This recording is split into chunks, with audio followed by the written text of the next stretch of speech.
یہ عید کا معنی مفہوم کیا ہے؟ ہر بندہ مسرور ہوتا ہے۔ اس خوشی کے موقع پر ہمیں کن آداب کو ملحوظ خاطر رکھنا چاہیے؟ سادہ صاحب، دنیا کے تمام مذہب و ملت والے خوش ہوتے ہیں، تہوار مناتے ہیں، تو دیگر مذاہب اور دیگر دنیا میں آج جو خوشی کے دل کو جس طرح وہ سیلیبریٹ کرتے ہیں اور اہل ایمان کو جو دن دیا گیا، اس میں کیا بنیادی ڈفرنسز ہیں؟ فرق کیا ہے؟ کیا یہ وہ موقع نہیں ہوتا کہ جو لوگ ہم سے روٹھے ہوئے، جو ناراض ہیں، جو دور دراز ہیں، کو بھی شامل کر لیا جائے؟ کیا پیرامیٹرز ہونے چاہیے اہل ایمان کے اس حوالے سے؟ فرمائیے گا۔ اس کی رات کے بارے میں بھی یہ کہا جاتا ہے کہ یہ لیلۃ الجائزہ ہے، انعام کی رات ہے، اس حوالے سے فرمائیے گا۔ سادہ صاحب، عموماً ہم دیکھتے ہیں کہ کوئی بندہ کام کرتا ہے، محنت مزدوری کرتا ہے، تو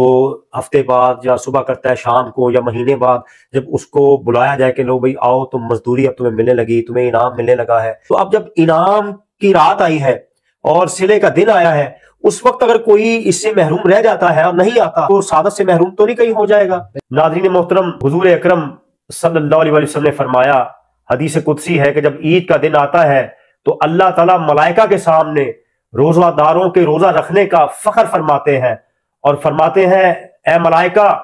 ما جزاء اجیر وفى عملہ، اس مزدور کی کیا مزدوری ہونی چاہیے جو اپنے کام کو پورا کر لے۔ تو ملائکہ عرض کرتے ہیں، مولا کریم، اس کو پوری جزا ملنی چاہیے۔ تو اللہ تعالیٰ اپنی 4 قسمیں کھاتے ہیں، وعزتی وجلالی وکرمی، کہ مجھے اپنی عزت کی قسم، جلال کی قسم، اپنی بلند ذات کی قسم، ارجعوا فقد غفرت لکم، جاؤ اے اہل ایمان، لوٹ جاؤ، میں نے تم سب کو بخش دیا ہے۔ ناظرین، یہ عید ہے، اور آج عید کے حوالے سے، لیلۃ الجائزہ کے حوالے سے، عید کی برکات کے حوالے سے کہ عید کیا ہے، کیسے حاصل ہوئی، اور اہل ایمان کیوں خوش ہوتے ہیں، اور خوشی کا حقیقی انداز کیا ہونا چاہیے، ایک بار پھر ہم نے زحمت دی ہے ملک پاکستان کی معروف خانقاہ آستانہ عالیہ شرقپور شریف کے سجادہ نشین حضرت صاحبزادہ میاں مستفیض احمد نقشبندی صاحب کو۔ میاں صاحب، خوش آمدید۔ بہت شکریہ ڈاکٹر صاحب، سب سے پہلے میری طرف سے آپ کو بہت بہت عید مبارک۔ خیر مبارک۔ میاں صاحب، کیا فرمائیں گے؟ یہ عید کا معنی مفہوم کیا ہے؟ اور ایک خوشی کی ایسی کہہ لیجئے کہ پوری کائنات میں ایک کینوس تان دیا جاتا ہے کہ ہر بندہ مسرور ہوتا ہے، حقیقی خوشی ہے کیا؟ اور پھر اس خوشی کے موقع پر ہمیں کن آداب کو ملحوظ خاطر رکھنا چاہیے؟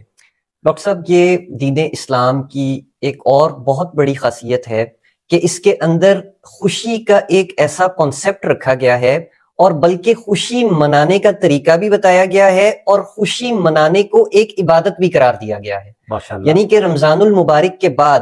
جب یہ عید کا دن آتا ہے تو اللہ تعالیٰ در حقیقت مومنوں کو یہ بتاتے ہیں کہ اس بات کا احساس کر لو کہ جب تم اللہ کی اطاعت کے اندر یہ دن گزارو گے تو اللہ تمہیں اس دنیا کے اندر ہی اس کا اجر بھی عطا فرمائے گا، اسی طرح اگر تم اپنی زندگی اللہ کے احکام کے مطابق گزارو گے تو کل اللہ تعالیٰ یوم حساب تمہیں تب بھی اسی طرح کا اجر عطا فرمائے گا۔ سبحان اللہ۔ تو یہ عید کا کانسیپٹ اور خوشی کا کانسیپٹ اسلام ہمیں عطا کرتا ہے، اور اس کی سب سے بنیادی خاصیت یہ ہے کہ عید یا خوشی اس انسان کی ہے کہ جس کا کردار اچھا ہو،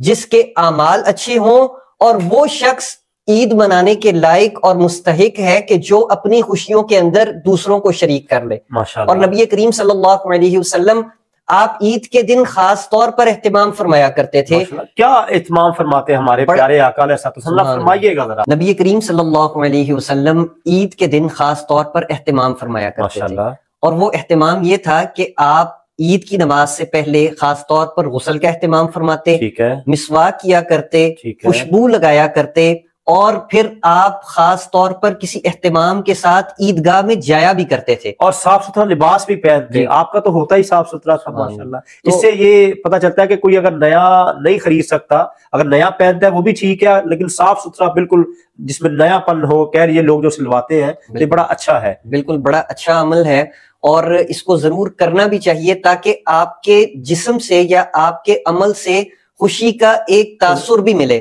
لوگوں کو یہ پتہ لگے کہ آج یہ مسلمان یا یہ شخص جو ہے وہ خوش ہے۔ اور پھر اللہ تعالیٰ نے تو اس دن کے بارے میں یہ بشارت عطا فرمائی کہ جب لوگ عید کی نماز پڑھ کے جاتے ہیں تو فرشتے ان کو یہ خوشخبری سناتے ہیں کہ اللہ نے تمہاری محنت کا اجر تمہیں عطا کر دیا۔ تو یہ ایسا دن ہے کہ جس دن ہمیں خوشی کا اظہار تو کرنا چاہیے، لیکن اس سے بڑھ کر یہ ہے کہ اس بات کا خیال رکھنا چاہیے کہ کیا ہم خوشی کے مستحق خود ہیں، لائق ہیں بھی کہ نہیں، ہم نے اپنے اعمال کے اندر، اپنے کردار کے اندر وہ تبدیلی اپنے اندر پیدا کی ہے کہ جو ہمارا رب ہم سے چاہتا ہے۔ تو اگر ہم نے یہ پیدا کر لی ہے اور اپنے اعمال کو بہتر بنایا ہے تو یہ یقیناً اللہ کی طرف سے بہت بڑے انعام کا دن ہے۔ اچھا سردار صاحب، آپ نے بڑے خوبصورت انداز سے واضح کیا عید کا دن کیا ہے اور کیا کرنا چاہیے، اور ہم سب کے پیارے نبی حضرت محمد مصطفیٰ صلی اللہ علیہ وبارک وسلم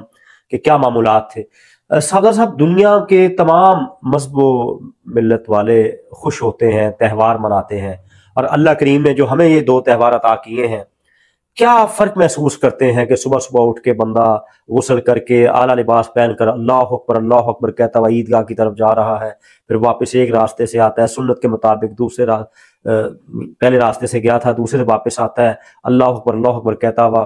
پھر عید کی نماز سے قبل فطرانہ دیتا ہے تاکہ اس کے سحر و افطار میں روزوں میں کوئی غلطی ہو گئی ہو تو اس کا وہ کفارہ بن جائے۔ تو دیگر مذاہب اور دیگر دنیا میں آج جو خوشی کے دل کو جس طرح وہ سیلیبریٹ کرتے ہیں اور اہل ایمان کو جو دن دیا گیا، اس میں کیا بنیادی ڈفرنسز ہیں، فرق کیا ہے؟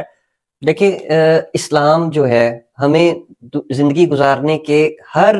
طریقے کے مطابق اپنی تعلیمات عطا کرتا ہے، ٹھیک ہے، اور خوشی کے اندر بھی جیسا کہ آپ نے بھی فرمایا کہ دوسرے لوگ جو ہیں یا آپ ان کو دوسرے مذاہب کہہ لیں، ان کی خوشی کا انداز یہ ہے کہ خوشی کے اندر ہر چیز کو جائز اور روا رکھا جاتا ہے، ٹھیک ہے، لیکن اسلام کے اندر خوشی منانے کا تصور یہ ہے کہ آپ صرف اور صرف ان چیزوں کو اور ان اعمال کو کر سکتے ہیں کہ جنہیں اللہ اور اس کے رسول نے جائز قرار دیا ہے، ٹھیک ہے، اور پھر دوسرا یہ ہے کہ آپ اپنی خوشی کے اندر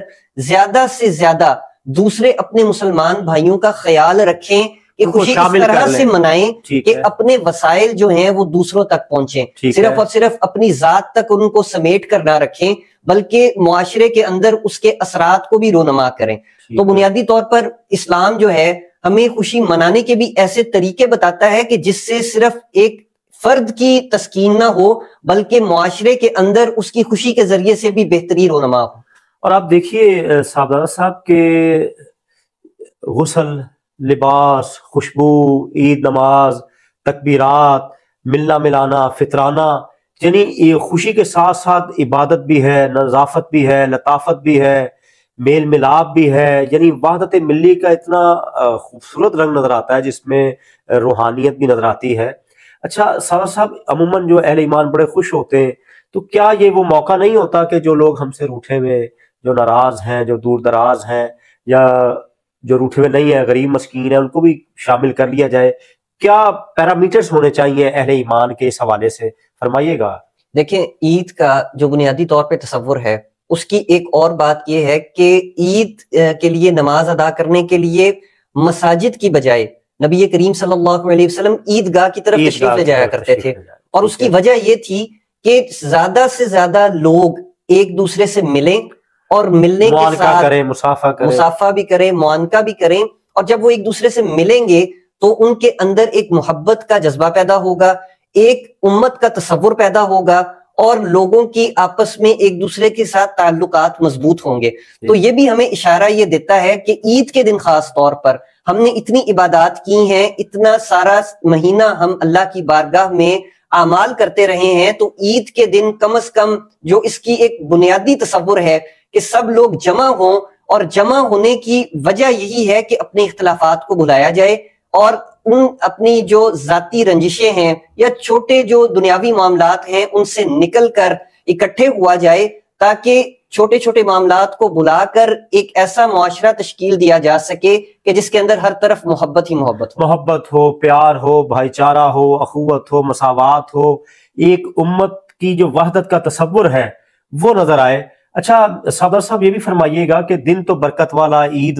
خوشی کا دن ہے، ملنے ملانے کا دن ہے، نفرتیں مٹانے کا دن ہے، قدورتیں ختم کرنے کا دن ہے، اللہ کا جو انعام، اللہ نے جو وعدہ کیا ہے مزدور کی مزدوری کا، وہ پانے کا دن ہے۔ اس کی رات کے بارے میں بھی یہ کہا جاتا ہے کہ یہ لیلۃ الجائزہ ہے، انعام کی رات ہے، اس حوالے سے فرمائیے گا۔ لیکن جو گزشتہ رات عید سے پہلے گزر چکی ہے اس کے بارے میں ہمارے معاشرے میں بدقسمتی سے یہ تصور پایا جاتا ہے کہ رمضان المبارک ختم ہو چکا ہے،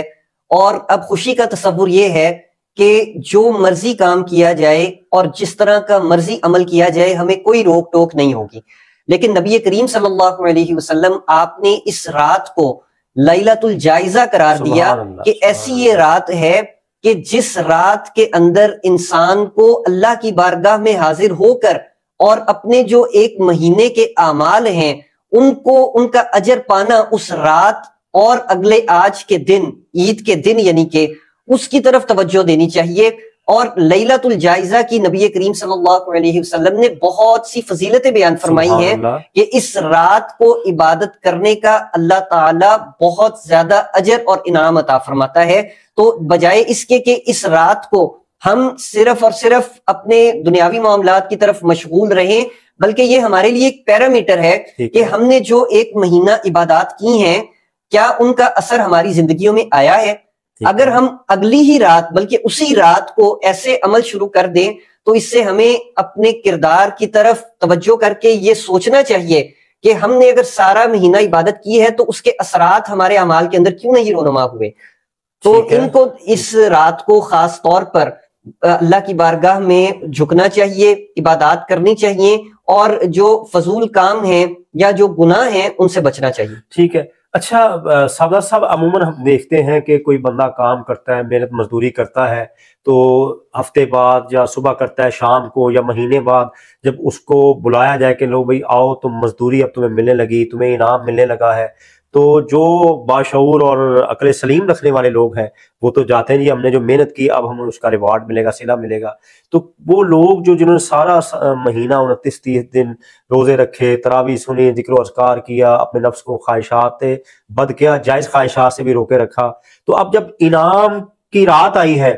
اور صلے کا دن آیا ہے، اس وقت اگر کوئی اس سے محروم رہ جاتا ہے اور نہیں آتا تو بڑی اس کی کمزوری نہیں کہہ لیجئے کہ وہ سعادت سے محروم تو نہیں کہیں ہو جائے گا؟ بالکل۔ اللہ تعالیٰ نے عید کے دن وہ لوگ یا ہم جیسے جو گناہ گار ہیں کہ جو رمضان المبارک کے اعمال کے اندر اگر کوئی کمی یا کوتاہی کر دیں، اللہ تعالیٰ نے صدقہ فطر کے طور پر ایک ایسی نعمت رکھی ہے کہ آپ صدقہ فطر ادا کریں۔ اللہ تعالیٰ جو رمضان المبارک کے اندر آپ کی عبادات کے اندر کمیاں یا کوتاہیاں رہ گئی ہوں، اللہ تعالیٰ اس کی وجہ سے ان کا اجر بھی پورا عطا فرما دیتا ہے، اور جو انسان کے اندر جو اس کی کوتاہیوں کے سبب عبادات میں جو کمی رہ گئی ہوتی ہے اس کو پورا بھی فرما دیتا ہے۔ تو یہ صدقہ فطر کا بھی جو کانسیپٹ ہے، ایک تو وہی بات کہ ہمیں دینے کی طرف رغبت دلاتا ہے کہ ہم اپنے وسائل جو ہیں ان کو معاشرے کے اندر زیادہ سے زیادہ استعمال کریں۔ ماشاءاللہ صاحب بہت شکریہ۔ عید کے حوالے سے خوشی کیسے منائی جائے، اس کی کیا برکات ہیں، کیا انداز ہونا چاہیے، اس حوالے سے آپ نے رہنمائی فرمائی۔ ناظرین محترم، پورا مہینہ ہم سب بھوکے رہے، پیاسے رہے، اللہ کریم کے حکم کے مطابق جس وقت اللہ نے چاہا بیدار ہوئے اور جس وقت اللہ نے چاہا ہم نے افطار کیا، اور اس پورے مہینے کا، اس رمضان المبارک کا مقصد اللہ نے فرمایا لعلکم تتقون۔ ہم نے غور کرنا ہے ہم سب نے کہ ہم میں تقوی کتنا آیا، اور آیا ہے تو ہم تقوی کے کس مقام پر ہیں۔ پھر آقا کریم علیہ السلام نے فرمایا الشہر الصبر، ہم میں صبر کی کیفیات کتنی آئی، تحمل و برداشت، رواداری ہماری مزاج میں کتنے طور پر راسخ ہوئے ہیں۔ پھر الشہر المواسات، ہمدردی و غم گساری کا یہ مہینہ اس کو قرار دیا گیا، ہم میں ہمدردی کتنی آئی، ہم میں بھوکا رہ کر دوسروں کی بھوک پیاس کا احساس جاگزی ہوا۔ ان ساری باتوں پر غور کرنا ہے۔ اللہ کریم ہمیں رمضان کی لیلۃ الجائزہ، عید کی تمام برکات سے کما حقہ بہرہ یا فرمائے، اور میکسیمم ہمیں زندگی میں رمضان عطا فرمائے، اور عید کی خوشیاں اسی طرح کرنے کی توفیق عطا فرمائیے۔ پروگرام کا وقت ختم ہوا، اجازت دیجیے، اللہ حافظ۔